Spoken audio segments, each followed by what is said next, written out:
पाणी पाणी पाणी, कुठे पाणी? पुणेकरांना कधी मिळणार पाणी? अगं कसं आणि कुठून मिळणार पाणी?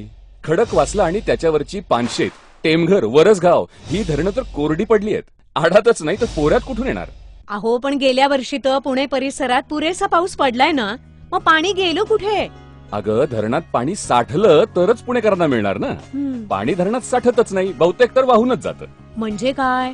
हे असं कोड्यात नका बोलू बाई, नीट काय ते सांगा ना. मग ऐक, महात्मा ज्योतिबा फुले यांनी 1879 साली खडकवासला धरण बांधलं.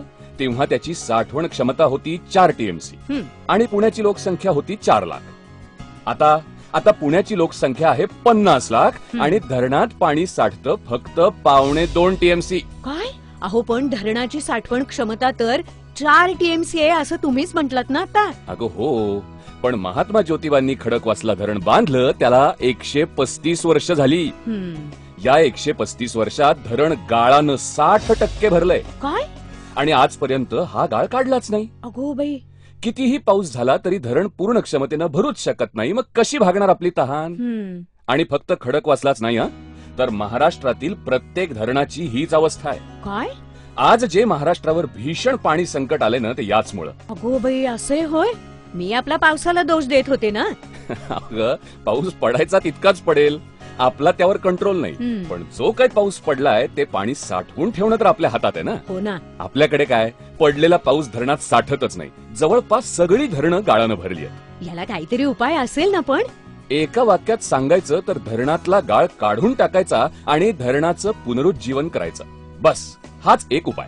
हे करणार कोण? कोण करणार?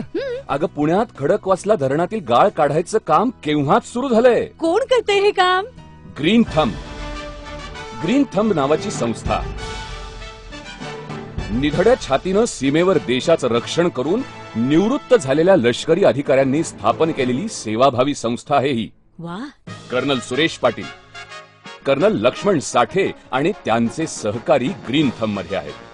त्यांनी खडकवासला धरणातील गाळ काढून पुणेकरांची तहान भागवण्यासाठी महात्मा ज्योतिबा फुले पाणी चळवळ अभियान सुरू केलंय. वा. त्यांना श्रीमंत दगडूशेठ हलवाई गणपती ट्रस्ट आणि अशा अनेक नामवंत संस्थांची साथ लाभली आहे. आपल्या सैन्य दलानं सुद्धा त्यांना मदत केली आहे. वा.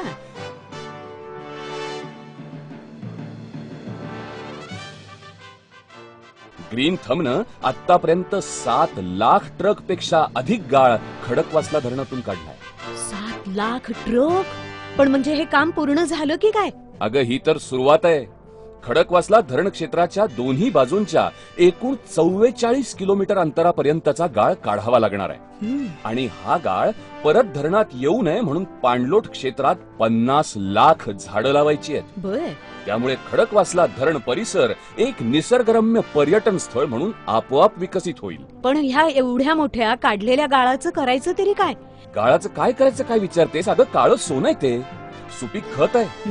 हा बराचसा गाळ परिसरातल्या शेतकऱ्यांना फुकट दिला गेलाय. त्यामुळे त्यांच्या जमिनी सुद्धा सुपीक झाल्यात आणि त्यांच्या उत्पन्नात दुप्पट वाढ झाली आहे. आहेस कुठं? अरे वा. जेव्हा हे काम सगळं पूर्ण होईल ना तेव्हा खरंच खडकवासला धरणाचा अगदी कायापालट होईल नाही? काम मोठं आहेच, पण आपण सगळे पुणेकर यात सहभागी झालो तर काम हा म्हणता पूर्ण होईल. हा, हे खरं. हे सगळं आपलंच काम आहे. आपण यात तन मन धनानं सहभागी व्हायला पाहिजे. पण आपण काय करू शकतो बरं?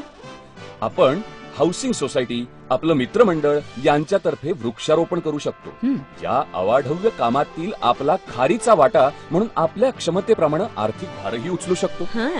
दिलेल्या आर्थिक मदतीवर ATG अंतर्गत टॅक्स बेनिफिट सुद्धा मिळणार आहे. एकदा खडकवासला धरणाला भेट द्या म्हणजे झालेला बदल सहज दिसेल तुम्हाला. अगदी खरंय तुमचं. धरणं जगली तरच आपण जगू. मंडळी, तुम्ही सुद्धा ग्रीन थंबनं सुरू केलेल्या या कामात सहभागी व्हा. महाराष्ट्रातली आणि देशातली धरणं अशीच गाळमुक्त केली तर आपला देश सुजलाम सुफलाम होईल. पाणी समस्या औषधाला सुद्धा शिल्लक राहणार नाही. अगदी बरोबर. आणि याची सुरुवात पुण्यातल्या खडकवासला धरणापासून झालीच आहे. आता हे काम भारतभर नेण्यासाठी ग्रीन थंबच्या महात्मा ज्योतिबा फुले पाणी चळवळ अभियानात तुम्ही पण सहभागी व्हा. लक्षात ठेवा, पाणी धरणात असेल तरच शहरं जगतील. कारखान्यांना, बांधकामांना पाणी मिळेल. धरणात पाणी असेल तरच शेती पिकेल, देशाला जगवेल. ग्रीन थंबच्या कार्यात सहभागी होण्यासाठी आजच संपर्क साधा. चला करूया जलक्रांती, शेतीमध्ये होईल हरित क्रांती, देशामध्ये अर्थक्रांती. महात्मा ज्योतिबा फुले पाणी चळवळ अभियान.